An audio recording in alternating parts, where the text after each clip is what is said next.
The guitar doesn't really have 6 strings, and I'm not talking about a 7-string guitar.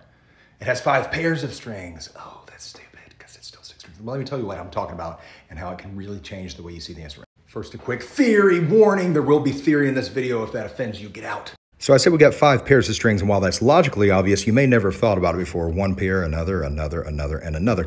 They each have the same relationship with the exception of one, which I'll leave till the end, which is the perfect fourth. It sounds like, here comes the bride, or here comes the bride, here comes the bride, and, sorry, finally, here comes the bride, right? There's only that one that's not that. Why does that matter? Well, see, now it matters because if the relationship between each of these pairs is the same, with one exception, it means that anything that you do within any of those pairs is mirrored just in a different harmonic space in the other pairs.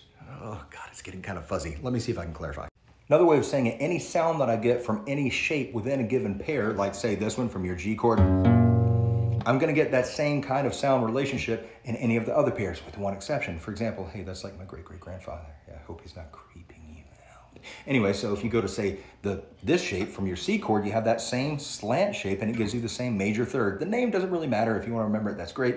It'll help you later, but it's that same happy sound, just in a different spot. And I'm gonna get that same sound relationship because I have that same shape relationship because they have the same interval relationship in all of those pairs, the major third. So you can play Shake It Up Baby Now, twist and shout, or say the singer had a higher voice, you might play it here.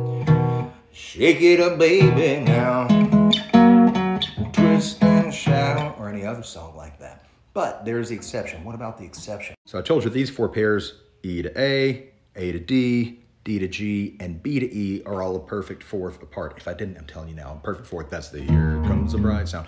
But this one, G to B, or in this case, I'm tuned down a half step, so I take everything down a half step, but just general guitar talk, G to B, or third to second string, is a major third. It already has a major third sound. That's why I can go, shake it up baby now, twist and shout. It's the same sound as if I was down here, just an octave higher.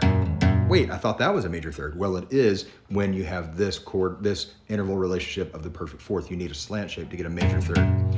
When you have a major third interval already between these two, then you've already got a major third built in, which means that if you do this, you get a sad puppy dog lip sound. That's a minor sound. That's why when you look at an A minor like that, I've got that slant shape, but all of a sudden it's making a sad sound because that's the one exception.